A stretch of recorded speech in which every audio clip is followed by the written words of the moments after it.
মুহতারাম হাজিরিন, আল্লাহ তাআলা এই দুনিয়াতে আমাদেরকে বহুবিধ নিয়ামতে ভূষিত করেছেন। অসংখ্য অগণিত নিয়ামত আল্লাহ তাআলা আমাদেরকে দান করেছেন। আল্লাহ তাআলা যে নিয়ামতগুলো আমাদেরকে দিয়েছেন, নিঃসন্দেহে তার মাঝে ঈমানের নিয়ামত এটা সবচেয়ে মূল্যবান নিয়ামত। যে নিয়ামতের মূল্য হচ্ছে জান্নাত,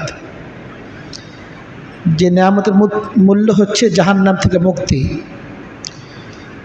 যেই নিয়ামতের উপর ভিত্তি করে একজন ব্যক্তির আখিরাতের মুক্তির ফয়সালা হবে, অনন্ত অসীমকালের মুক্তি ফয়সালা হবে যেই নিয়ামতের উপর ভিত্তি করে। কাজে এর চেয়ে মূল্যবান আর কোনো নিয়ামত হতে পারে না। আল্লাহ তাআলা কর্তৃক প্রদত্ত যে অন্যান্য নিয়ামতগুলো আছে, এই প্রত্যেকটা নিয়ামতই এমন যেগুলো ব্যবহার করার প্রয়োজন হয়। এই নিয়ামতগুলো যদি ব্যবহার করা হয়, উপযুক্ত খাতে যদি ব্যবহার করা হয়, যথাযথ প্রয়োগ যদি হয়ে থাকে, এই নিয়ামতের কার্যকারিতা এটা বজায় থাকে, বহাল থাকে। আর এই নিয়ামতগুলোকে যদি ব্যবহার করা না হয়, এগুলোকে যদি ফেলে রাখা হয় বা ব্যবহার যে বিধি আছে সেই বিধি ফলো না করে যথেচ্ছা ব্যবহার করা হয়, তো সে নিয়ামতগুলো নষ্ট হয়ে যায়, অকার্যকর হয়ে যায়। আল্লাহ তাআলা আমাদের একটা নিয়ামত হলো বাসস্থান, আল্লাহ তাআলার নিয়ামত। এই বাসস্থান, একজন ব্যক্তি একটা বাড়ি নির্মাণ করলো, কিন্তু পরবর্তীতে এই বাড়ির আর কোনো পরিষ্কার পরিচ্ছন্নতা, এটাকে মাঝে মাঝে রং করা ইত্যাদি যে বিষয়গুলো আছে, এগুলো যদি একজন ব্যক্তি না করে, এই বাড়ির যে কার্যকারিতা সেটা ক্ষয় হয়ে যায়। এই বাড়ি দীর্ঘদিন পর্যন্ত লাস্টিং করে না। পোশাক আল্লাহ তাআলার একটা নিয়ামত। একজন ব্যক্তি পোশাক কেনার পরে চিরকাল এই পোশাক পরে থাকে না। এটা যখন ময়লা হয়ে যায় তখন সেটাকে ধোয়ার প্রয়োজন হয়। এটা যখন ছিঁড়ে যায় তো সেখানে সেলাই করার প্রয়োজন হয়। এরপরও এই পোশাকটা সে চিরকাল পরতে পারে না, এটাকে নতুন পোশাক আবার তাকে ক্রয় করে নিতে হয়। সেটাও আল্লাহ তাআলারই নিয়ামত। প্রত্যেকটা নিয়ামতই এমন যে নিয়ামতগুলো নবায়ন করার প্রয়োজন হয়, যেগুলোকে পরিষ্কার পরিচ্ছন্নতার প্রয়োজন হয়, সেটার শক্তি বৃদ্ধি করার জন্য উপযুক্ত ব্যবস্থা গ্রহণ করার প্রয়োজন হয়। তো আল্লাহ তাআলা আমাদেরকে যে ঈমানের নিয়ামত দান করেছেন, এই নিয়ামতটাও একই রকম। আমি তো পৈতৃক সূত্রে মুসলমান, ঈমান আমি লাভ করেছি, এই ব্যাপারে কেউ যদি এখন নিঃশঙ্ক হয়ে যায় যে আমার আর কোনো চিন্তা নেই, আমার মধ্যে ঈমান আছে, তাহলে এই ব্যক্তির ঈমান নিঃসন্দেহে শঙ্কার মধ্যে আছে। যে ব্যক্তি তার ঈমানের ব্যাপারে নিঃশঙ্ক, নিঃসন্দেহে তার ঈমান বড় শঙ্কার মধ্যে আছে। কারণ ঈমান জিনিসটাও অপরাপর নিয়ামতের মতোই, এটাকে ব্যবহার করার প্রয়োজন হয়, এটাকে বৃদ্ধি করার প্রয়োজন হয়, একে শক্তিশালী করার প্রয়োজন হয়, এটাকে নবায়ন করার প্রয়োজন হয়। কিন্তু কোনো ব্যক্তি যদি তার ঈমানকে নবায়নের প্রয়োজন মনে না করে, ঈমানের শক্তি বৃদ্ধির প্রয়োজন মনে না করে, ঈমানের যে ব্যবহার সেটাকে সে যদি নিশ্চিত না করে, বরং যথেচ্ছা ঈমানকে রেখে দেয়, ঈমান যেভাবে আছে এভাবেই সে নিজে সন্তুষ্ট হয়ে যায়, তাহলে দেখা যায় একটা সময় তার ঈমান বড় হুমকির মুখে পড়ে যায়। ক্রমান্বয়ে তার ঈমানটা দুর্বল থেকে দুর্বলতর হতে থাকে।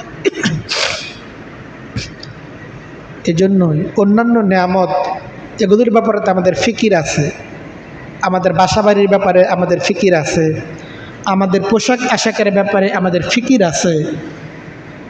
এগুলোকে আমরা নিত্য নতুনভাবে এটাকে আরও সুন্দর কীভাবে করা যায়, আরও কীভাবে শক্তিশালী করা যায়, এটাকে আবার নতুন করে কিভাবে নবায়ন করা যায়, এই ফিকিরগুলো আমাদের আছে। কিন্তু সবচেয়ে দামি যে জিনিসটা ছিল, সেই দামি জিনিসের ব্যাপারে আমাদের কোনো ফিকির নাই। আমার ইমানটাকেও যে এর শক্তি বৃদ্ধির প্রয়োজন আছে, ইমানটাও নবায়নের প্রয়োজন আছে, ইমানের উপযুক্ত ব্যবহার নিশ্চিত করার প্রয়োজন আছে, আমরা এটাকে অনুভব করি না। যার ফলে যেটা হয় যে ক্রমান্বয়ে আমাদের ইমান দুর্বল হতে থাকে, ইমানের মাঝে নানা রকম শিরক, নানা রকম বেদাত, এমনকি কুফরের মতো ক্ষতিকর বিষয়গুলো পর্যন্ত ইমানের মাঝে দানা বাঁধতে থাকে। এই জন্য অন্যান্য নিয়ামতের ব্যাপারে আমাদের যে ফিকির আছে, একই রকম ফিকির, বরং সর্বোচ্চ ফিকির আমাদের নিজেদের ইমানের ব্যাপারে হওয়া চাই। কারণ অন্যান্য নিয়ামতের বিকল্প আছে, অন্যান্য নিয়ামতের ছুটে গেলে এই সমস্যার সমাধান আছে, কিন্তু দুনিয়া থেকে কেউ যদি ইমান নিয়ে বিদায় গ্রহণ করে, এই সমস্যার আর কোনো সমাধান কোনোদিন হবে না। ইমানের মাসলায় কেউ যদি একবার ধরা খেয়ে যায়, দুনিয়া থেকে বিদায় গ্রহণকারী কেউ যদি ইমান বিচ্ছিন্ন হয়ে যায়, এটার কোনো বিকল্প নাই। এই সমস্যার আর সমাধান করার কোনো সুযোগ আর কোনো দিন পাওয়া যাবে না। এই জন্য নিজেদের ইমানটাকে গড়তে হবে। যেভাবে আছে এভাবেই যদি ইমানের উপর আমি সন্তুষ্ট থাকি, ইমানটাকে শক্তিশালী করার ফিকির না করি, ইমানকে নবায়ন করার ফিকির না করি, ইমানটা ইমান অবস্থায় থাকবে না। প্রত্যেক জিনিসেরই একটা টেম্পারেচার ডাউন হতে থাকে। তো আমার ইমানটাও যদি আমি এটাকে শক্তি বৃদ্ধি করার ফিকির না করি, এটাকে পরিষ্কার পরিচ্ছন্ন করার ফিকির না করি, তাহলে তো ইমানের যে টেম্পারেচার আছে, এটার যে শক্তি আছে, এটাও ধীরে ধীরে ক্ষয় হতে থাকবে, লয় হতে থাকবে। এই জন্য পবিত্র কোরআনে কারীমের মাঝে আল্লাহ তাআলা আমাদেরকে যেমন ইমানকে নবায়ন করা, ইমানের শক্তি বৃদ্ধি করা, এ সম্পর্কে আমাদেরকে নির্দেশ দিয়েছেন। পাশাপাশি কোরআন এবং সুন্নাহর মাঝে নবী করিম সাল্লাল্লাহু আলাইহি সাল্লাম কীভাবে আমরা আমাদের ইমানের শক্তিকে বৃদ্ধি করব, কিভাবে আমরা আমাদের ইমানকে বৃদ্ধি করব, ইমানকে কিভাবে নবায়ন করব, কোরআন এবং সুন্নাহর মাঝে এ বিষয়ে আমাদেরকে দিক নির্দেশনা দিয়েছেন। আমরা যদি আমাদের ইমানকে শক্তিশালী করতে চাই, তো তাহলে সেক্ষেত্রে আমাদের সবচেয়ে গুরুত্বপূর্ণ বিষয় হচ্ছে এই ইমান মানে কি? আল্লাহর প্রতি ইমান। ইমানের অর্থ হচ্ছে ইমান বিল্লাহ, আল্লাহর প্রতি ইমান। আল্লাহর প্রতি ইমান তো আমাদের সকলেরই আছে, আমরা সকলেই এটার দাবিদার যে আমরা আল্লাহকে বিশ্বাস করি। কিন্তু আমরা তো আসলে জানি না আল্লাহকে বিশ্বাস করার অর্থ আসলে কি। মুসলিম যে নিজেকে মুমিন দাবি করতেছে, তার মাঝে ইমান আছে বলে দাবি করতেছে, সে মনে করতেছে এই কথা যে আমি আল্লাহকে বিশ্বাস করি, কিন্তু আল্লাহকে বিশ্বাস করার অর্থ কি, আল্লাহকে বিশ্বাস করার দাবিগুলো কি, এ সম্পর্কে তার কোনো জ্ঞান নাই। এই জন্য সর্বপ্রথম আমাদেরকে যে বিষয়টা করতে হবে সেটা হচ্ছে এই আল্লাহ তাআলার মারিফত, আল্লাহ তাআলা সম্পর্কে আমাদের সুস্পষ্ট ধারণা থাকা চাই। আল্লাহ তাআলার সত্তা নিয়ে সুস্পষ্ট ধারণা, এটা বান্দার জ্ঞানের ঊর্ধ্বে। কিন্তু পবিত্র কোরআনে কারীমের মাঝে আল্লাহ তাআলার তার যে গুণাবলীগুলো উল্লেখ করেছেন, সেই গুণাবলীগুলোর অর্থ কি, সেগুলোর মর্মার্থ কি, সেগুলোর পরিধিগুলো কি কি ইত্যাদি জ্ঞানের মাধ্যমে আল্লাহ তাআলা সম্পর্কে বান্দা কিছুটা ধারণা, জ্ঞান লাভ করতে পারে। আল্লাহ তাআলা সম্পর্কে পূর্ণাঙ্গ জ্ঞান একজন বান্দার জন্য কখনোই অর্জন করা সম্ভব না এটা। কিন্তু আল্লাহ তাআলার গুণাবলীগুলোর মাধ্যমে আল্লাহ সম্পর্কে ধারণা অর্জন করা, জ্ঞান অর্জন করা, এটা বান্দার জন্য সম্ভব। এই জন্য আল্লাহ তাআলার সত্তা সম্পর্কে না, আল্লাহ তাআলার গুণাবলীর মাধ্যমে আল্লাহ তাআলা সম্পর্কে জানা, এটা বান্দার কর্তব্য। এই জন্য পবিত্র কোরআনে কারীমের মাঝে আল্লাহ তাআলা বলতেছেন, ইন্নামা ইয়াখশাল্লাহ মিন ইবাদিহিল উলামা। আল্লাহ তাআলা বলেন, আল্লাহকে প্রকৃত অর্থে ভয় পায় তারাই যাদের কাছে আল্লাহ তাআলার ইলম আছে। সে জানে যে আল্লাহ তাআলাকে বিশ্বাস করার অর্থ কি। আল্লাহকে তো বলতেছি আল্লাহ তাআলা খালিক, আল্লাহ তাআলা স্রষ্টা, এই খালেকের অর্থ কি এটা তার জানা আছে। দাবি করতেছে আল্লাহ তাআলা মালিক, আল্লাহ তাআলা মালিকের অর্থ কি এটা তার জানা আছে। দাবি করতেছে আল্লাহ তাআলা রাজ্জাক, আল্লাহ তাআলা একমাত্র রিজিক দাতা, এর অর্থ কি এটা তার জানা আছে।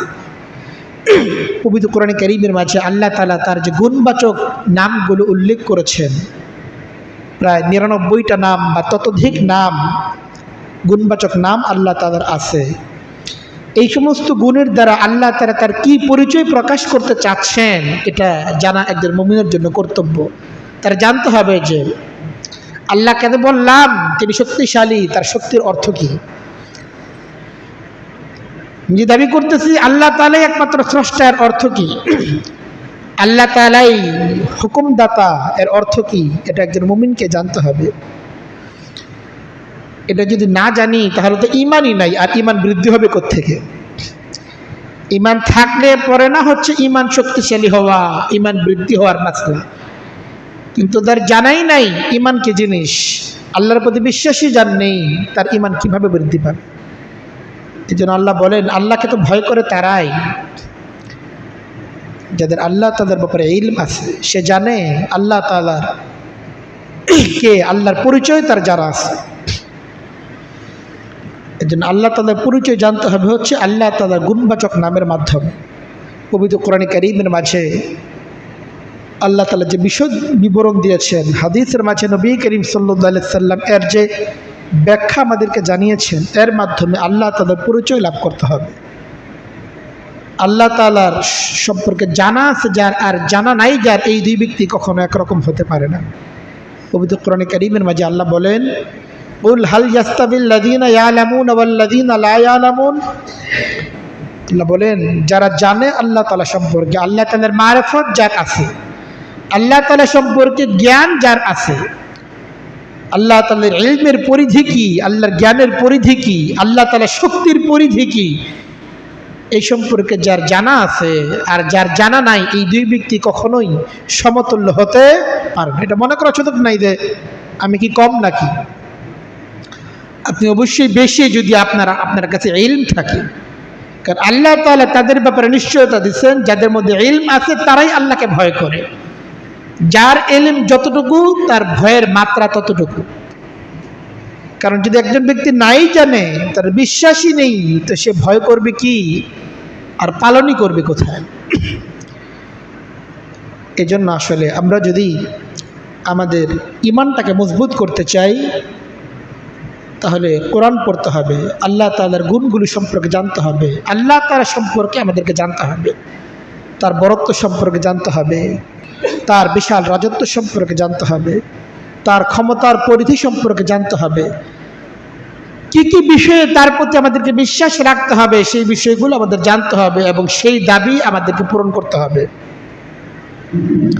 এটা হচ্ছে একজন মুমিন হিসেবে আমাদের প্রথম কর্তব্য, যদি আমরা আমাদের ঈমানকে নিশ্চিত করতে চাই যে আল্লাহ তাআলা সম্পর্কে জানা, আল্লাহ তাআলার গুণাবলী সম্পর্কে জানা। দ্বিতীয় যে বিষয়টা সেটা হচ্ছে এই, আল্লাহ তাআলা আমাদেরকে যে শরীয়ত দান করেছেন, আল্লাহ তাআলা আমাদেরকে যে জীবন ব্যবস্থা দান করেছেন, এই সম্পর্কে আমাদের জ্ঞান অর্জন করতে হবে। আল্লাহ তাআলার শরীয়ত সম্পর্কে, আল্লাহ তাআলার হুকুম সম্পর্কে যদি কোনো ব্যক্তি না জানে, সে তার ঈমানকে মজবুত করতে পারবে না। কারণ ঈমানের সাথে আমলের একটা গুরুত্বপূর্ণ সম্পর্ক আছে, আর আমল তো নির্ভর করে হচ্ছে জ্ঞানের উপর। আর কোনো ব্যক্তি যদি নাই জানে সে আমল করবে কি, আর আমল যদি না করে তার ঈমানটা শক্তিশালী হবে কিভাবে। এই জন্য আল্লাহ তাআলার দ্বীন সম্পর্কে আমাদেরকে জানতে হবে। দ্বীনের পরিধি অনেক বিস্তৃত। আল্লাহ রাসূল সাল্লাল্লাহু আলাইহি সাল্লামের জীবনী সম্পর্কে জানা এটা দ্বীনের গুরুত্বপূর্ণ অংশ। তিনি দ্বীনের যে ব্যাখ্যা এবং বিশ্লেষণ করেছেন, আল্লাহ তাআলার হুকুম এর যে বিশ্লেষণগুলি নবী করিম সাল্লাল্লাহু আলাইহি সাল্লাম করেছেন, সে সম্পর্কে জানা এটা প্রত্যেক মুমিনের উপর ফরজ জিম্মাদারি। আল্লাহ রাসূল সাল্লাল্লাহু আলাইহি সাল্লাম বলেন, তলাবুল ইলমি ফারিজাতুন আলা কুল্লি মুসলিমিন ওয়া মুসলিমা। একজন মুসলমান, সে পুরুষ হোক কিংবা নারী হোক, প্রয়োজনীয় দিন জ্ঞান অর্জন করা তার উপর এটা ফরজ জিম্মাদারি। এটা যদি কোনো ব্যক্তি নিশ্চিত করতে না পারে, সে দিনের ক্ষেত্রে অগ্রসর হতেই পারবে না। এই জন্য আল্লাহ তাআলা পবিত্র কোরআন কারীমের মাঝে বলেন, মান ইউরিদিল্লাহু বিহি খাইরান ইউফাক্কিহু ফিদ্দীন। আল্লাহ তাআলা যে ব্যক্তির ব্যাপারে কল্যাণের ফয়সালা করেন, তাকে দ্বীনের ব্যাপারে জ্ঞান আল্লাহ তাআলা দান করেন। একজন ব্যক্তি দ্বীনি জ্ঞান অর্জন করার সুযোগ লাভ করছে, দ্বীন সম্পর্কে জ্ঞান অর্জন করার সুযোগ লাভ করছে, এটা এই কথার দলিল যে আল্লাহ তাআলা তার ব্যাপারে কোনো কল্যাণ নিশ্চিত করতে চাচ্ছেন। আল্লাহ তাআলা তার ব্যাপারে খায়রের ফয়সালা করছেন, কোনো কল্যাণের ফয়সালা করছেন। আমাদের ভালো লাগুক বা না লাগুক, এটা আল্লাহ তাআলার ফয়সালা। মান ইউরিদিল্লাহু বিহি খাইরান, আল্লাহ পবিত্র কোরআন কারীমের মাঝে বলেন, আল্লাহ তাআলা যাকে কল্যাণ দিতে চান, ইউফাক্কিহু ফিদ্দীন, তাকে আল্লাহ তাআলা দ্বীনের জ্ঞান দান করেন। তো দ্বীনের জ্ঞান অর্জন করার জন্য চেষ্টা করা একজন মুমিনের জন্য জিম্মাদারি। যদি সে তার ঈমানকে হেফাজত করতে চায়, তার ঈমানকে শক্তিশালী করতে চায়, তাহলে দ্বীন সম্পর্কে জানা ছাড়া ঈমান হেফাজতের কোনো তরিকা নাই। কারণ যে ব্যক্তির জ্ঞান নাই, সে যদি তার ঈমানের ব্যাপারে খুব আবেগ এবং আগ্রহ, কিন্তু তার জ্ঞান নাই, তো দেখা যাবে সে তার আবেগ এবং আগ্রহ ভরে এমন এমন কাজ করবে যেটা আর ঈমানকে ধ্বংসের কারণ তার তো জ্ঞান নাই। আবেগ আছে কিন্তু তার দ্বীনের ব্যাপারে কোনো জ্ঞান নাই। সে বেদাতের কাজ করবে যেটা তার ঈমান ধ্বংসের কারণ হবে। সে তো আবেগ থেকে করতেছে, তার নিয়ত ভালো, কিন্তু জ্ঞান না থাকার কারণে সে ভুল পথে অগ্রসর হবে। সে পথ তো চলবে, কিন্তু সেই পথ তাকে গন্তব্যে নিয়ে যাবে না, বরং গন্তব্য থেকে আর দূরে সরিয়ে দিবে। এজন্য দ্বীনি জ্ঞান সম্পর্কে জানা এটা বড় গুরুত্বপূর্ণ জিনিস। অন্যথায় আমি মনে করব আমার ঈমান শক্তিশালী হইতেছে, কিন্তু প্রকারান্তরে দেখা যাবে আমার ঈমান আর ক্ষতিগ্রস্ত হইতেছে, দুর্বল হইতেছে ভুল কাজ করার কারণে। নামাজ পড়বে কিন্তু নামাজের সুন্নত তরিকা সম্পর্কে জানা নাই, এই নামাজ তার সফলতা কিভাবে এনে দেবে? যে প্রত্যেকটা কাজ সম্পর্কে দ্বীনি জ্ঞান অর্জন করা এটা ব্যক্তির জন্য জিম্মাদারি। আল্লাহ রাসূল সাল্লাল্লাহু আলাইহি সাল্লাম বলেন, মান সালাকা তরিকান ইয়ালতামিসু ফিহি খায়রান সাহালাল্লাহু লাহু তরিকান ইলাল জান্নাহ। যে ব্যক্তি দ্বীনি জ্ঞান অর্জন করার জন্য যে কোনো পথ অবলম্বন করবে, কোনো না কোনো পথ অবলম্বন করবে, কেন? তার উদ্দেশ্য হল দ্বীনি জ্ঞান অর্জন করা। জুমার দিন মুসল্লি যারা আগে আগে চলে আসেন, তাদের অবশ্যই একটা মাকসাদ এটা যে মসজিদে আগে আগে আসলে কিছু আলোচনা হবে, এটার দ্বারা দিন সম্পর্কে আমি জানতে পারবো। অন্যথায় তো নামাজ তো এখন অনেক দেরি আছে, খুতবা তো এখনও অনেক দেরি আছে, কিন্তু এই যে 1 ঘন্টা আগে অনেক ভাই চলে আসেন, নিঃসন্দেহে তাদের মাকসাদের একটা অংশ এটা দিন সম্পর্কে জানা। তা আল্লাহ রাসূল সাল্লাল্লাহু আলাইহি সাল্লাম বলেন, মান সালাকা তরিকান ইয়ালতামিসু ফিহি খায়রান, দ্বীনি জ্ঞান অর্জন করার জন্য কোনো ব্যক্তি যে কোনো পথ অবলম্বন করবে, সাহালাল্লাহু লাহু তরিকান ইলাল জান্নাহ, এর মাধ্যমে আল্লাহ তাআলা তার জন্য জান্নাতের পথকে সহজ করে দেবে। কাজে আমাদের জন্য মসজিদে আগে আসা সহজ হয়েছে এমন না, বরং মসজিদে আগে আসার মাধ্যমে যে নিয়তে আমরা এসেছি, এই নিয়তের কারণে আল্লাহ তাআলা জান্নাতের পথকে ইনশাআল্লাহ আমাদের জন্য সহজ করে দেবে। এটা একটা মাধ্যম দ্বীনি জ্ঞান অর্জন করার। কিন্তু একজন মুমিন কখন এর উপর সন্তুষ্ট হবে না, কারণ মসজিদে আমরা যতটুকু সময় আলোচনা করতে পারি এটা খুবই সংক্ষিপ্ত, অথচ আমাদের জিন্দেগি অনেক দীর্ঘ, অনেক লম্বা, আমাদের জীবনের অঙ্গন অনেক ভিন্ন ভিন্ন। আমি যে অঙ্গনে আছি, যে বিষয়ের সাথে সংশ্লিষ্ট আছি, সংশ্লিষ্ট বিষয় সম্পর্কে দ্বীনি জ্ঞান অর্জন করা, জানা, এটা আমাদের জিম্মাদারি, যেটা শুধুমাত্র জুমার দিনে আধা ঘন্টা 1 ঘন্টা আগে আসার মাধ্যমে এটার হক পুরোপুরিভাবে আদায় হওয়া সম্ভব না। এজন্য আমরা দ্বীনি জ্ঞান অর্জন করার যে নানামুখী মাধ্যম আছে, উলামায়ে কেরামের মজলিস আছে, উলামায়ে কেরামের সোহবত আছে, দাওয়াত তাবলীগের মেহনত আছে, নানা পদ্ধতিতে উলামায়ে কেরামের পরামর্শ করবে নির্ভরযোগ্য কিতাবাদি সংগ্রহ করে অধ্যয়ন করে দ্বীনি জ্ঞান অর্জন করার ফিকির একজন মুমিনের থাকা চাই। যেনতেনভাবে নিজের ইচ্ছে মতো দ্বীনি জ্ঞান অর্জন করা এটা অত্যন্ত ঝুঁকিপূর্ণ। এখন তো ইন্টারনেটের যুগ, ফেসবুক, ইউটিউব ইত্যাদি নানা মাধ্যমে মানুষ নিজের স্বাধীনভাবে দ্বীনি জ্ঞান অর্জন করে। এই দ্বীনি জ্ঞান অর্জন করে এই সমস্ত অনেক লোক আর বেকায়দায় পড়ে যায়, হুজুর হয়রান হয়ে যায়, হুজুর কোনটা ঠিক, এ বলতেছে এটা, ও বলতেছে এটা, আপনি সবারটা শুনতে বলছে কি? দিনের সব মানুষের কথা শুনে আপনি সিদ্ধান্তে বসতে পারবেন? কোনোদিন পারবেন না, বরং আপনি আরো পেরেশানিতে নিতে পারবেন। অন্যান্য কোনো ক্ষেত্রেই যেমন শুধুমাত্র ইউটিউব নির্ভরতা, ফেসবুক নির্ভরতা এটা যেমন জ্ঞানের মানদণ্ড হতে পারে না, তো দ্বীনি জ্ঞান অর্জন করার ক্ষেত্রেও শুধুমাত্র ইন্টারনেটের মধ্যস্থতা গ্রহণ করা, মাধ্যম গ্রহণ করা এটাও একজন সচেতন এবং বুদ্ধিমান ব্যক্তির আলামত হতে পারে। এজন্য যেটা বলতেছিলাম, আমরা যে আমাদের ইমানকে হেফাজত করতে চাই, ইমানকে মজবুত করতে চাই, নবায়ন করতে চাই, আমাদের প্রথম কাজ হলে আল্লাহ তাআলা সম্পর্কে জানা। দ্বিতীয় বিষয় হচ্ছে এই আল্লাহ তাআলা যে দ্বীন এবং শরীয়ত আমাদেরকে দিয়েছেন এই সম্পর্কে জানা, এটা আমাদের ফরজ জিম্মাদারি। এটা যদি জানতে না পারি তাহলে আমরা আমাদের ইমানকে হেফাজত করতে ব্যর্থ হয়ে যাব, ইমানকে হেফাজত করতে সক্ষম হব না। আমরা আমাদের ইমানকে যদি হেফাজত করতে চাই, শক্তিশালী করতে চাই, নবায়ন করতে চাই, তাহলে আমাদের তৃতীয় যে জিম্মাদারি সেটা হচ্ছে এই আল্লাহ তাআলা আমাদের জন্য যে যা কিছু সৃষ্টি করেছেন এই বিশ্ব চরাচরে, এগুলো সম্পর্কে ভাবা, এগুলো নিয়ে গবেষণা করা, এটা মুমিনের একটা জিম্মাদারির অংশ। পবিত্র কোরআনে কারিমে জায়গায় জায়গায় জায়গায় জায়গায় আল্লাহ তাআলা এই সম্পর্কে তার বান্দাদেরকে উৎসাহিত করেছেন। কেন উৎসাহিত করেছেন? সৃষ্টি তত্ত্ব নিয়ে আল্লাহ তাআলা ব্যাপক আলোচনা করেছেন।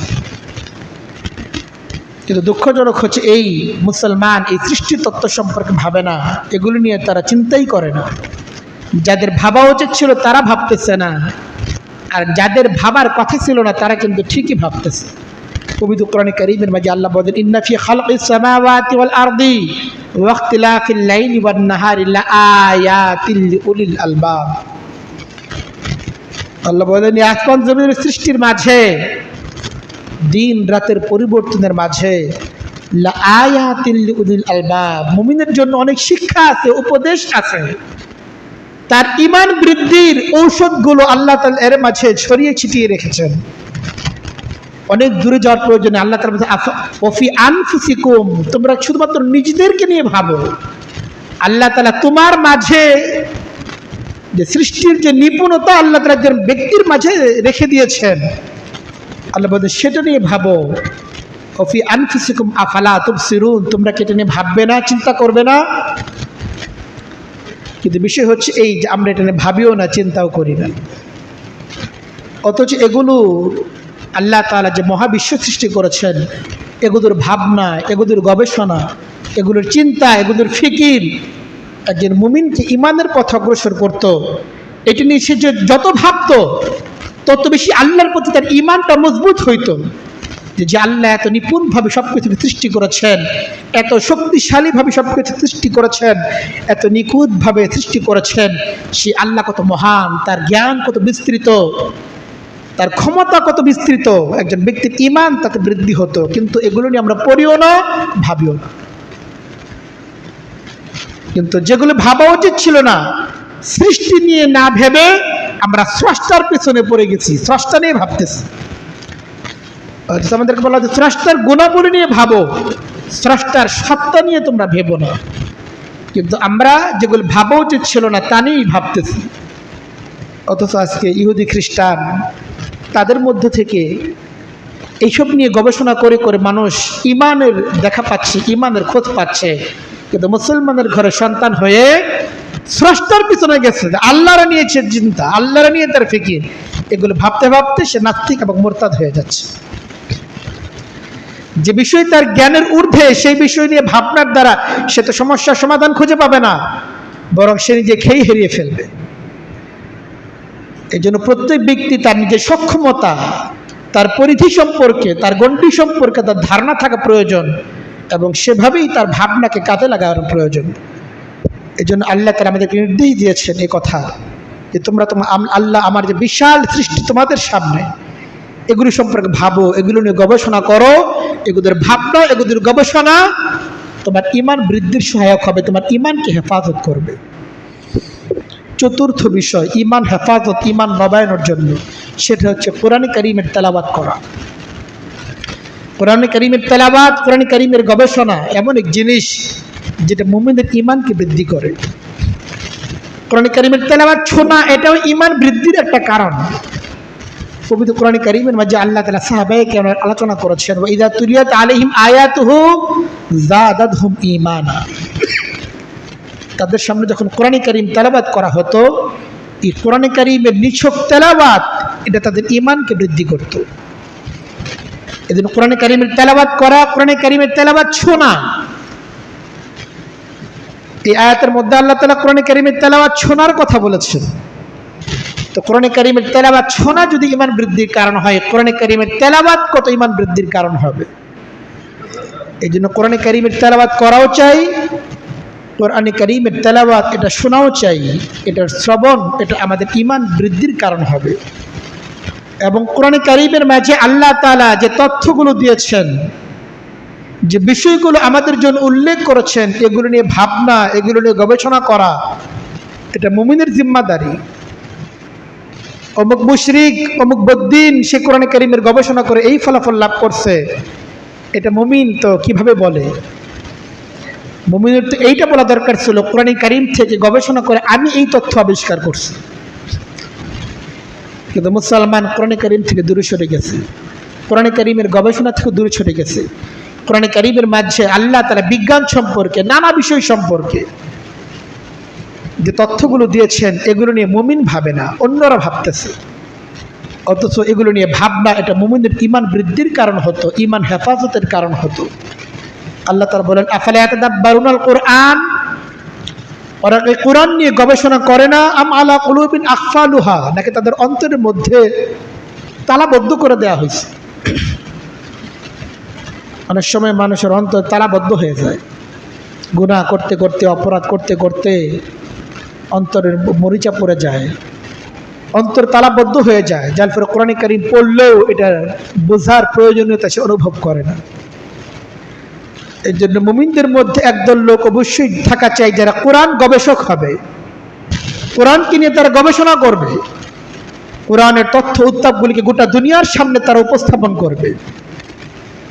এটা মুমিনদের মধ্যে একটা দল থাকা চাই, এবং তাদের এই তথ্য উত্তাপ যখন অপর মুমিন পড়বে তার ঈমান বৃদ্ধি পাবে, তার ঈমান হেফাজত হবে। আল্লাহ বলে, ওয়ালাকাদ ইয়াসসারনাল কুরআন, কোরআনকে আমি সহজভাবে উপস্থাপন করেছি, ফাহাল মিল মুদ্দাকির, এরপরে কেউ কি আছে যে কোরআন নিয়ে ভাববে, কোরআন নিয়ে গবেষণা করবে? গবেষণা অবশ্যই অনেক ঊর্ধ্বের একটা ব্যাপার, এটার জন্য অনেক ধাপ অতিক্রম করে এরপরে গবেষণার পর্যায়ে পৌঁছতে হয়। যে কোরআনে কারীমের তেলাওয়াত দিতে পারে না, সে যদি আবার গবেষক সেজে যায় তাহলে কিন্তু হবে না, এটা অনধিকার চর্চা হবে। অবশ্যই ধাপগুলো অতিক্রম করে করে করে করে একটা পর্যায়ে পৌঁছে এরপরই তার কোরআন গবেষণায় রত হতে হবে, অন্যথায় সে পথ খুঁজে পাবে না। এই জন্য কোরআনে কারীমের তেলাওয়াত করা, কোরআনে কারীমের তেলাওয়াত শোনা, কোরআন নিয়ে গবেষণা করা এটা মুমিনদের ঈমান বৃদ্ধির কারণ। আলহামদুলিল্লাহ, এখন মুসলিম অনেক গবেষকরা কোরআন নিয়ে গবেষণা করে তাদের গবেষণার যে তথ্য উত্তাপগুলো নির্ভরযোগ্য কিতাবের মাধ্যমে উম্মার সামনে উপস্থাপন করছেন। আমরা গবেষক হতে না পারি, কিন্তু সেই কিতাবগুলো পড়ে পড়ে নিজেদের ঈমানকে তাজা তো করতে পারি। কিন্তু দুঃখজনক হচ্ছে এই, আমাদের এখন আর পড়ার সময় নেই, আমাদের এখন আর জ্ঞান অর্জন করার সময় নাই। আমাদের সময় হলো মোবাইলের মধ্যে ভিডিও গেমস খেলা, নানা রকম অপ্রয়োজনীয় অপতথ্য, সেগুলো নিয়ে সারাদিন ভাবনা। এটা একজন মুমিন এর সার্বক্ষণিক কাজের অংশ হয়ে গেছে। কিন্তু কোরআন নিয়ে গবেষণা করা, কোরআন সম্পর্কে জানা, কোরআনের গবেষণালব্ধ বিষয়গুলো যেগুলো আমার গবেষণার প্রয়োজন নেই, অন্যরা গবেষণা করে উপস্থাপন করতেছেন, সে সম্পর্কে জানা এবং সেগুলোকে ছড়িয়ে দেওয়ার তাকাদা, প্রয়োজনীয়তা একজন মুমিন এখন আর অনুভব করে না। বড় দুঃখজনক। এই জন্য অবশ্যই আমাদের প্রত্যেকের ঘরে ঘরে কোরআন সম্পর্কে, দিন সম্পর্কে জানার কিছু কিতাব সংগ্রহে থাকা চাই, নবীর সিরাত সম্পর্কে কিছু কিতাব সংগ্রহে থাকা চাই। কোরআনের অনুবাদ এবং প্রয়োজনীয় ব্যাখ্যা সম্বলিত কিতাব উলামায়ে কেরামের পরামর্শক্রমে আমার নিজের হালত অনুসারে আমার সংগ্রহে থাকা চাই, যেগুলো আমি নিজেও অধ্যয়ন করব, আমাকে দেখে দেখে আমার সন্তানরা এই অধ্যয়ন করার প্রয়োজনীয়তা তারা অনুভব করবে। কিন্তু আমরা যদি না পড়ি, পড়তে যে হবে এটা অন্যরা কীভাবে অনুভব করবে? আমার সন্তান দেখে আমি সারাদিন মোবাইল চালাই, তো সে আমার থেকে কি শিখবে? আমার সন্তান যদি দেখতো যে না, আমার বাবা তো ঘরে এসে তার অবসর সময়টুকু পড়াশোনার মধ্যে ব্যয় করে, তখন পড়াশোনার প্রয়োজনীয়তা আমার সন্তান অনুভব করতো, তারাও তখন পড়তো। কিন্তু বাবার হাতে মোবাইল, মায়ের হাতে মোবাইল, এমনকি এখন সন্তানের জন্য আলাদা মোবাইল, বিরক্ত করে দেয়, শান্তিতে মোবাইল চালাইতে পারে না, ওরেও আরেকটা মোবাইল দিয়ে রাখে। এটা বড় দুঃখজনক। এভাবে আমাদের পরিবার, আমাদের সমাজ সবকিছু নষ্ট এবং ধ্বংসের দিকে অগ্রসর হইতেছে। তো যে কথা বলতেছিলাম, ইমানকে হেফাজত করার জন্য, ইমানকে নবায়ন করার জন্য এই বিষয়গুলো আমাদের প্রয়োজন। কোরআন অধ্যয়ন করতে হবে। ইমানের হেফাজতের জন্য গুরুত্বপূর্ণ একটি আমল হচ্ছে আল্লাহ তাআলার জিকির করা। আল্লাহ তাআলার জিকির, এটা মুমিনদের অন্তরে প্রশান্তি আনে, তার ইমানের ব্যাপারে প্রশান্তি আনে। পবিত্র কোরআন কারীমের মধ্যে আল্লাহ তাআলা বলেন, আল্লাযীনা আমানু ওয়া তাতমাইন্নু কুলুবুহুম বিযিকরিল্লাহ, যারা ঈমানদার আল্লাহ তাআলা জিকিরের মাধ্যমে তাদের অন্তর প্রশান্তি খুঁজে পায়, শান্তি খুঁজে পায়। আলা, মুমিনরা সতর্ক হও, খেয়াল করে শোনো। আল্লাহ বলতেছেন, আলা, এই তোমরা সতর্কতার সাথে শোনো, খেয়াল করে শোনো, বিযিকরিল্লাহি তাতমাইন্নুল কুলুব, মুমিনের অন্তরে প্রশান্তি আল্লাহ তাআলা তার জিকিরের মধ্যে রেখে দিয়েছে। আপনার অন্তরে দুশ্চিন্তা, পারিবারিক দুশ্চিন্তা, আর্থিক দুশ্চিন্তা, নানামুখী দুশ্চিন্তা, সমস্ত দুশ্চিন্তার ঔষধ আল্লাহ তাআলা রেখে দিয়েছেন বিযিকরিল্লাহ, তার জিকিরের মাঝে। কাজে আমরা যদি শান্তি খুঁজে পেতে চাই, প্রশান্তি খুঁজে পেতে চাই, দুশ্চিন্তা, ডিপ্রেশন থেকে নিজেদেরকে মুক্ত করতে চাই, একটা সময়কে অবশ্যই আল্লাহ তাআলা জিকিরের জন্য আমাদের বরাদ্দ করা চাই।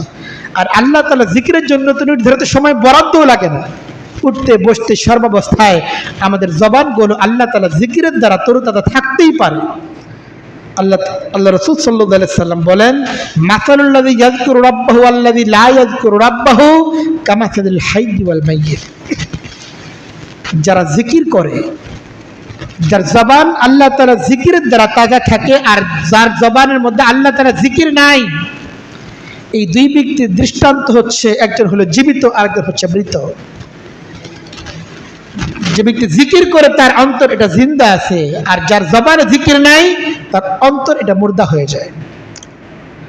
কলবে যদি আল্লাহ তাআলার বিশ্বাস থাকে, আল্লাহর ভয় থাকে, জবানেও আল্লাহ তাআলা জিকির থাকবে। এটা মনে করার সুযোগ নাই আমল করি না করি, হুজুর বলি না বলি, কিন্তু অন্তরে ঈমান আছে মজবুত, এটা ভুল কথা। অন্তরে যদি ঈমান থাকে, এটার বহিঃপ্রকাশ হবেই তার কথায়, তার আচরণে, তার উচ্চারণে। কারণ কলবে যদি আল্লাহ তাআলার বিশ্বাস থাকে, ঈমান থাকে, তার আচরণ এবং উচ্চারণের দ্বারা সেটা প্রকাশ পাবেই। কিন্তু আচরণে ঈমান প্রকাশ না পাওয়া, এটা এই কথার আলামত যে অন্তরের মধ্যে ঈমান এটা দুর্বল হয়ে যাচ্ছে, দুর্বল থেকে দুর্বলতর হয়ে যাচ্ছে। এজন্য কলবকে যদি শক্তিশালী করতে হয়, ঈমানকে যদি মজবুত করতে হয়, আল্লাহ তাআলা জিকির এটা গুরুত্বপূর্ণ। জিকির না থাকা এটা ঈমান দুর্বলতা না, বরং এটা মৃত কলব, ঈমান না থাকার আলামত, ঈমান দুর্বলতা না। এজন্য আমাদের অন্তরের মধ্যে আল্লাহর জিকির থাকা চাই, আমাদের জবানের মধ্যে আল্লাহ তাআলার জিকির থাকা চাই। একজন ব্যক্তি আমার সাথে 10টা কথা বললে, একটা কথা যেন আল্লাহ তাআলার বরত্ব সম্পর্কে হয়, আল্লাহর হুকুম সম্পর্কে হয়। কিন্তু দুঃখজনক হচ্ছে এই, আমাদের দিনের পর দিন যায়, 24 ঘন্টার মধ্যে একবারও আল্লাহ তাআলার বরত্বের আলোচনা হয় না, আল্লাহ তাআলার হুকুম সম্পর্কে আলোচনা হয় না, আল্লাহ তাআলার দ্বীন সম্পর্কে, দ্বীনের বিজয় সম্পর্কে কোনো আলোচনা, উম্মার ফিকির সম্পর্কে কোনো আলোচনা, এটা আমাদের আলোচনার কোনো বিষয়বস্তুই আমরা মনে করি না। ঈমানকে যদি হেফাজত করতে হয়, তাহলে একটি গুরুত্বপূর্ণ জিনিস হচ্ছে এই, অন্তরে আল্লাহ এবং তার রাসূলের মহব্বত থাকা, এবং দুনিয়ার সকলকে, যাদেরকে আমি মহব্বত করব, আল্লাহ এবং তার রাসূলের জন্যই মহব্বত করা। আমি যে মহব্বত করব অন্যজনকে, এই মহব্বতের ভিত্তি হবে আল্লাহ এবং তার রাসূলের মহব্বত, যে আমি তাকে আল্লাহ এবং তার রাসূলের জন্যই মহব্বত করি। আমার অন্তরে সবচেয়ে বেশি মহব্বত হলে আল্লাহ এবং তার রাসূলের প্রতি, অন্যদের প্রতি আমার যে মহব্বত, সেটাও আল্লাহ এবং তার রাসূলের মহব্বতের জন্যই। হাদিসের মধ্যে এসেছে আল্লাহ রাসূল সাল্লাল্লাহু আলাইহি ওয়াসাল্লাম বলেন, সালাতুন মান কুন্না ফীহি ওয়াজাদা হালাওয়াতাল ঈমান। যে ব্যক্তির মাঝে তিনটি বৈশিষ্ট্য থাকবে, ঈমানের স্বাদ সে পাবে। আমাদের ঈমানের স্বাদ আমরা অনুভব করি, করি না তো। জিকির করি, মজা লাগে, লাগে না তো। নামাজ পড়ি, স্বাদ লাগে, লাগে না তো। কোনো প্রশান্তি আমরা খুঁজে পাই না। আল্লাহ রাসূল সাল্লাল্লাহু আলাইহি ওয়াসাল্লাম বলেন, তিনটি বৈশিষ্ট্য যার মাঝে থাকবে, ঈমানের স্বাদ সেই ব্যক্তি অনুভব করবে। এর মাঝে একটি বৈশিষ্ট্য হচ্ছে এই, আন ইয়াকুনাল্লাহু ওয়া রাসূলুহু আহাব্বা ইলাইহি মিম্মা সিওয়াহুমা। আল্লাহ এবং তার রাসূলকে তার সবচেয়ে বেশি ভালোবাসতে হবে। সবচেয়ে বেশি ভালোবাসা থাকবে কার প্রতি? আল্লাহ এবং তার রাসূলের প্রতি। নিজের সন্তানের চেয়ে বেশি ভালোবাসা আল্লাহ এবং তার রাসূলের প্রতি থাকতে হবে। বাবা মার চেয়ে বেশি ভালোবাসা আল্লাহ এবং তার রাসূলের প্রতি থাকতে হবে। নিজের স্ত্রীর চেয়ে বেশি ভালোবাসা আল্লাহ এবং তার রাসূলের প্রতি থাকতে হবে। নিজের দলের চেয়ে বেশি ভালোবাসা আল্লাহ এবং তার রাসূলের প্রতি থাকতে হবে। এটা মুমিনের জন্য জিম্মাদারি, ফরজ জিম্মাদারি। এটা হলো একটা বিষয় যে আল্লাহ এবং তার রাসূলকে সে সর্বাগ্রে রাখে। আল্লাহ এবং তার রাসূলের ভালোবাসা তার অন্তরে সবচেয়ে তীব্র। এটা মুমিনের জন্য জিম্মাদারি। তাহলে সে ঈমানের স্বাদ খুঁজে পাবে, আমলের স্বাদ সে অনুভব করবে। দ্বিতীয় বিষয় হচ্ছে এই যে আন ইউহিব্বাল মারআ লা ইউহিব্বু ইল্লা লিল্লাহ। সে যে ভালোবাসে কাউকে, সন্তানকে ভালোবাসে, মানুষকে ভালোবাসে, কেন ভালোবাসে? আল্লাহর জন্যই ভালোবাসে। আমি অন্যদেরকে ভালোবাসি, এই ভালোবাসার কারণ কি? আমি আমার স্ত্রীকে ভালোবাসি কারণ আল্লাহর জন্য ভালোবাসি, আল্লাহর হুকুম তাকে ভালোবাসা। আমার সন্তানের প্রতি আমার ভালোবাসা আছে, আল্লাহর জন্য ভালোবাসা, কারণ সে আল্লাহ তাআলার নিয়ামত, আল্লাহ তাআলার আমানত আমার কাছে। আমি আমার বাবা মাকে ভালোবাসি, কেন ভালোবাসি? আল্লাহর জন্য ভালোবাসি। আমি আমার বন্ধু বান্ধব, আত্মীয় স্বজন, পাড়া প্রতিবেশীকে ভালোবাসি, কেন ভালোবাসি? আল্লাহর জন্য ভালোবাসি। ভালোবাসার মানদণ্ড হতে হবে আল্লাহ এবং তার রাসূল। ভালোবাসার জন্য অনেক টাকা ব্যয় করতে হয় না। অনেকে মনে করে কারোর প্রতি ভালোবাসা প্রদর্শন করতে হলে তো অনেক খরচের ব্যাপার আছে, খরচ লাগে না।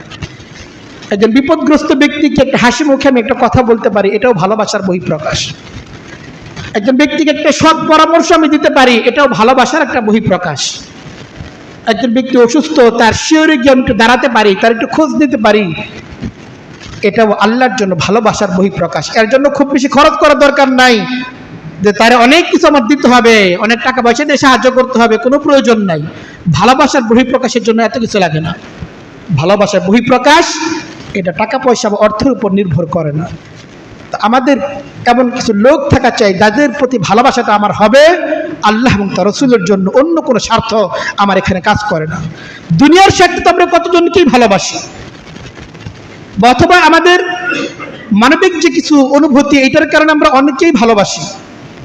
এটার জন্য বলতে হয় না এই তোমার সন্তানকে ভালোবাসে, এটার জন্য নিয়ম লাগে, এটা বলে দিতে হয় না যে আল্লাহর জন্য ভালোবাসে। এটা অটোমেটিক তার প্রতি ভালোবাসা সৃষ্টিগতভাবেই আমাদের মধ্যে কাজ করে। এই প্রবণতা আমাদের মধ্যে এমনিতেই আছে। যদি কিছু ব্যক্তি থাকা চাই যে তাদেরকে শুধুই আল্লাহর জন্য ভালোবাসি, এখানে অন্য কোনো মানবিক প্রবৃত্তি, কোনো প্রবণতা এর সাথে জড়িত না, এবং থাকা চাই, তাহলে ঈমানের স্বাদ অনুভব করা যাবে, ঈমান হেফাজত হবে। ও আরেকটি বিষয় রয়ে গেছে, সেটা হচ্ছে এই আন ইয়াকরা আন ইয়াউদা ফিল কুফরি কামা ইয়াকরা আন ইউকযাফা ফিন নার। ঈমানের স্বাদ যারা আস্বাদন করবে তার তৃতীয় বৈশিষ্ট্য হচ্ছে এই, ঈমান তার কাছে এত গুরুত্বপূর্ণ, ঈমান থেকে বেরিয়ে যাওয়া এটা তার কাছে পছন্দনীয় অগ্নিকুণ্ডের মধ্যে নিক্ষিপ্ত হওয়ার চেয়ে। তাকে আগুনে জ্বালিয়ে পুড়িয়ে ছারখার করতে হবে, এইটা সে মানতে প্রস্তুত। ঈমান থাকা অবস্থায় ঈমান থেকে বেরিয়ে সে কুফরের দিকে চলে যাবে, এটা মানতে সে কোনোদিন প্রস্তুত হবে না। এটা তার কাছে সহজ হবে মুমিনের জন্য, যে না, ঈমান লাভ করার পরে ঈমান তার কাছে এত গুরুত্বপূর্ণ, দুনিয়ার সর্বোচ্চ শাস্তি সে গ্রহণ করতে রাজি আছে, কিন্তু ঈমানকে সে বর্জন করতে কোনোভাবেই প্রস্তুত হবে না। ঈমানের ক্ষেত্রে কোনো আপোষ চলবে না, কারোর সাথে আপোষ চলবে না। ঈমান তার আপোষহীন বিষয়। আমরা তো অনেক বিষয়ে আপোষহীন হয়ে যাই, কিন্তু মুমিনকে সবচেয়ে গুরুত্বপূর্ণ, সর্বাগ্রে আপোষহীন হতে হবে তার ঈমানের প্রশ্নে। ঈমানের প্রশ্নে কোনো প্রকার কম্প্রোমাইজ, কোনো সমঝোতা একজন মুমিন ব্যক্তি কখনোই করতে পারে না, যদি সে তার ঈমানকে হেফাজত করতে চায়। আমরা যদি আমাদের ইমানকে হেফাজত করতে চাই, ইমানকে নবায়ন করতে চাই, যেটা অত্যন্ত গুরুত্বপূর্ণ, তাহলে আমাদের জন্য একটি গুরুত্বপূর্ণ আমল হচ্ছে এই ইমানি মুজাকারার মজলিস হওয়া চাই। যেই মজলিসের মধ্যে ইমান সম্পর্কে আলোচনা হবে, আলোচনায় যদি না থাকে তাহলে এটা ধীরে ধীরে ক্ষয় হয়ে যাবে, লয় হয়ে যাবে। কিন্তু আজকে বলেন না, গত এক সপ্তাহে আপনার ঘরের মধ্যে ইমানি মুজাকারা হয়েছে, আপনি আপনার স্ত্রীর সাথে ইমান সম্পর্কে আলোচনা করছেন, আপনার সন্তানের সাথে ইমান সম্পর্কে আলোচনা করছেন, আপনার কর্মস্থলে আপনি ইমান সম্পর্কে আলোচনা করছেন, এমন কি হয়েছে আপনার দ্বারা? হয় নাই। ইমান কিভাবে থাকবে, ইমান কিভাবে টিকবে? এই ইমানের মধ্যে ধুলিবালি পড়তেছে, ময়লা আবর্জনা পড়তেছে, অপরিচ্ছন্ন হচ্ছে, এটা ধীরে ধীরে কাটা ছেঁড়া হচ্ছে, কিন্তু এটাকে আপনি কখনোই পরিষ্কার পরিচ্ছন্ন নবায়ন করার প্রয়োজনীয়তা অনুভব করতেছেন না। এটা তো আস্তে আস্তে দুর্বল হয়ে যাচ্ছে, পুরনো হয়ে যাচ্ছে। এই জন্য মুজাকারা মজলিস হওয়া এটা বড় গুরুত্বপূর্ণ। মুজাকারা মজলিস তো প্রয়োজনীয়তা তারা অনুভব করতেন যাদের ইমান ছিল সবচেয়ে শক্তিশালী। আম্বিয়া কেরাম ইমানি মুজাকারা মজলিস করতেন, সাহাবায়ে কেরাম ইমানের মুজাকারা মজলিস করতেন। আল্লাহ তাআলা বলেন, ফাযাক্কির ফাইন্না যিকরা তানফাউল মুমিনিন। আল্লাহ তাআলা তার নবীকে আদেশ করতেছেন, নবী আপনি ইমানের মুজাকারা করেন। আর কেউ মনে করতে পারে আমাদের তো ইমান আছে, আমাদের সাথে কেন ইমানের মুজাকারা? ইমানের দাওয়াত তো হবে কাফেরের সাথে। অনেকে মনে করে কি করে না? করে। আল্লাহ বলেন, ফাযাক্কির ফাইন্না যিকরা তানফাউল মুমিনিন, ইমানের মুজাকারা মুমিনের জন্য উপকারী। আল্লাহ এখানে কাফেরের কথা বলেন নাই, বলছেন ইমানের মুজাকারা এটা মুমিনদের জন্য উপকারী। কারণ মুমিনের মধ্যে ইমানের মুজাকারা না থাকলে, ইমানের আলোচনা না থাকলে ধীরে তার ইমান এটা দুর্বল হতে থাকবে, এটার মধ্যে ময়লা আবর্জনা পড়তে থাকবে, এটার মধ্যে মরিচা পড়তে থাকবে।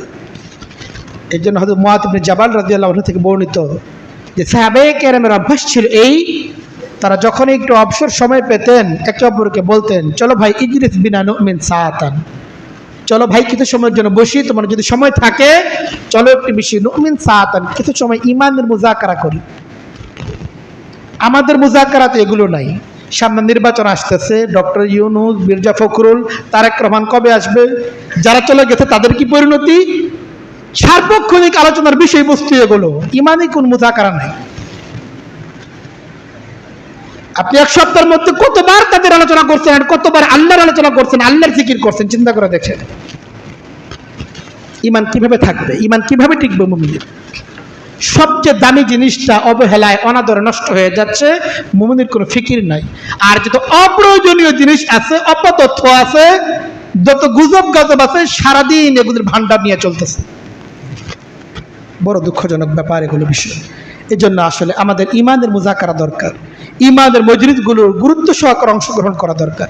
আল্লাহ তাআলা তার নবীকে পর্যন্ত আদেশ করছেন, ওয়াসবির নাফসাকা মাআল্লাযীনা ইয়াদউনা রাব্বাহুম বিল গাদাতি ওয়াল আশিয়্যি। আল্লাহ তাআলা তার নবীকে আদেশ পর্যন্ত করছেন, নবী আপনি তাদের সাথে নিজের ইমানকে নিরাপদ রাখেন, তাদের সাথে চলাফেরা করেন, তাদের সাথে উঠা বসা করেন যারা সকাল সন্ধ্যায় আল্লাহ তাআলাকে স্মরণ করে। কিন্তু আমাদের উঠা বসা চলাফেরা সার্বক্ষণিক কাদের সাথে? যাদের জিন্দেগিতে ইমানের আলোচনা নাই, কখনো ইমানের মুজাকারা নাই, তাদের সাথে আমাদের যাবতীয় চলাফেরা উঠা বসা। কিন্তু যাদের কাছে গেলে আমাদের ইমান তাজা হবে, যাদের কাছে গেলে আল্লাহর হুকুম সম্পর্কে জানা যাবে, যার সাথে চললে পরে আল্লাহর কথা মনে হয়, আখিরাতের কথা মনে হয়, এমন কোন ব্যক্তির সাথে আমাদের চলাফেরা নেই। এটা বড় দুঃখজনক। অবশ্যই আমাদের উঠা বসা চলাফেরা তাদের সাথে হওয়া চাই যাদের সাথে চললে ইমান তাজা হয়, ইমান নিরাপদ থাকে, ইমান সম্পর্কে জানা যায়, আল্লাহর হুকুম সম্পর্কে জানা যায়, আল্লাহ তাআলার বরত্বের কথা মনে হয়, দিন অনুসারে চলতে হবে এই অনুভূতি অন্তরে জাগ্রত হয়, এমন ব্যক্তিদের সাথে আমাদের চলাফেরা এটা হওয়া চাই। ইমান হেফাজতের জন্য গুরুত্বপূর্ণ একটি আমল হচ্ছে গুনাহ বর্জন করা। গুনাহ যদি বর্জন করতে না পারি, সমস্ত আয়োজন সব কিছু মিথ্যা হয়ে যাবে। এই জন্য পবিত্র কোরআন কারীমের মাঝে আল্লাহ বলেন, কাল্লা বাল রানা আলা কুলুবিহিম মা কানু ইয়াকসিবুন। এই যে এত দাওয়াত, এত আলোচনা, এই যে জুমার মধ্যে হুজুর আলোচনা করতেছে, ইউটিউবে ফেসবুকে আলোচনা চলতেছে, কত রকম শুনতেছে, এরপর অন্তরে কোনো পরিবর্তন, জীবনযাপন পদ্ধতিতে কোনো পরিবর্তন নাই। কেন নাই? কাল্লা বাল রানা আলা কুলুবিহিম মা কানু ইয়াকসিবুন। গুনাহ করতে করতে এবং এরপর পরবর্তীতে তওবা না করতে করতে অন্তরের উপর এমন মরিচা পড়ে গেছে, এখন ভালো কথাগুলো আর ভালো লাগে না। ভালো কথাগুলো এখন আর ভালো লাগে না। ভালো কথাগুলো একান্ত যদি মনে ভালো লাগে, অন্তরে সেটা গ্রহণ করার আগ্রহ এটা তৈরি হয় না। এটা হচ্ছে গুনার প্রতিক্রিয়া।